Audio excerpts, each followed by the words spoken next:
Hello बच्चों, हमें question क्या दी भाई। Consider the following statement. हमें 4 स्टेटमेंट दिए हैं। हमें क्या बताना, द करेक्ट स्टेटमेंट आर। हमें इन चारों स्टेटमेंट में कितने स्टेटमेंट करेक्ट हैं वो हमें बताना है। तो पहला स्टेटमेंट पढ़ते हैं। पहला स्टेटमेंट क्या कह रहा है, पीएच ऑफ अ मिक्सचर। हमें पीएच बताना है मिक्सचर का। वो क्या mixture, containing 400 ml of 0.1 molar H2SO4 and 400 ml of 0.1 molar NaOH will be approximately 1.3। ये इतना ही है। Let's see. जब H2SO4 और NaOH जो एसिड और बेस हैं, जब हम इनका रिएक्शन करेंगे तो इनके बीच रिएक्शन से न्यूट्रलाइजेशन रिएक्शन परफॉर्म होगी, जिससे हमें एक सॉल्ट और वाटर का फॉर्मेशन होगा। ये हमें कितना दिया, ये हमें दिया 40 मिलीमोल्स। ये भी हमें 40 मिलीमोल्स दिए हुए हैं। 40 मिलीमोल्स से हमें 80 मिलीमोल्स ऑफ H प्लस मिलेगा, और हमें 40 यानी मिलीमोल्स हमें 40 मिलीमोल्स ऑफ OH माइनस मिलेगा। तो 40 मोल्स ऑफ OH माइनस और 40 moles of H plus are देंगे हमें न्यूट्रलाइजेशन, और रेस्ट हमें मिलेगा 40 मिलीमोल्स ऑफ H प्लस। तो मतलब हमारा सोल्यूशन तो एसिटिक ही होगा, मतलब यहाँ पे H प्लस की कॉन्सेंट्रेशन ज़्यादा होगी। तो हम कैलकुलेट करते हैं H प्लस की कॉन्सेंट्रेशन कितनी होगी। H प्लस की कॉन्सेंट्रेशन होगी 40 डिवाइड बाई वॉल्यूम अब कितना हो गया 400 ml प्लस 400 ml हो जाएगी 800 ml।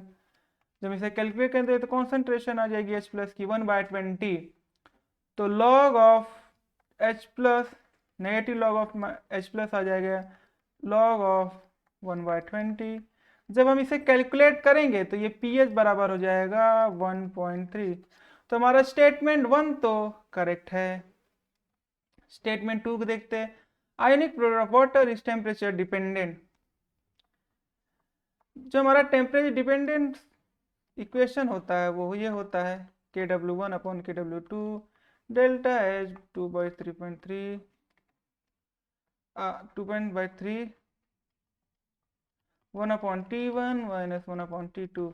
अगर हम इक्वेशन को ध्यान से देखें तो इक्वेशन में टेम्परेचर का टर्म्स आ रहा है, इसका मतलब हमारा जो वाटर होता है वो टेम्परेचर डिपेंडेंट होता है। अगर टेम्परेचर हम बढ़ा दें तो OH H प्लस और OH माइनस का डिसोसिएशन ज़्यादा होगा, जिसकी वजह से KW बढ़ जाएगा। तो इसका मतलब ये होगा कि हमारा जो आयनिक प्रोडक्ट ऑफ वाटर होता है वो टेम्परेचर डिपेंडेंट होता है। ये भी बात सही है, तो ये भी ऑप्शन का हमारा करेक्ट है। हम तीसरे ऑप्शन की तरफ बढ़े, तीसरे स्टेटमेंट की तरफ बढ़ते, जो बोल रहा है अमोनो बेसिक एसिड विथ Ka 10⁻⁵ दिया है, H has pH 5, the degree of dissociation of this acid is H50+। हमें pH दिया हुआ है, pH हमें दिया हुआ है 5, तो इससे पता चल रहा है कि H प्लस की कॉन्सेंट्रेशन हो जाएगी 10⁻⁵। हमें Ka दिया हुआ है, कितना दिया हुआ है 10⁻⁵। ठीक है, हमें पता है Ka हो जाएगा वीक एसिड के लिए होता है C⁴ 1 माइनस अल्फा। हमें पता होता है H प्लस जो होता है C अल्फा होता है, तो C अल्फा के बदले हम क्या पुट कर देंगे, C अल्फा के लिए हम पुट कर देंगे 10⁻⁵।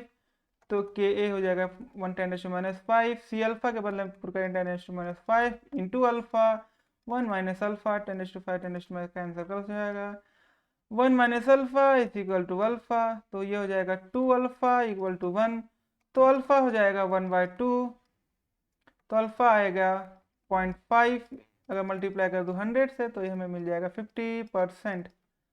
तो अल्फा क्या 50% डिसोसिएशन होता है, इसका मतलब ये का ऑप्शन भी हमारा करेक्ट है।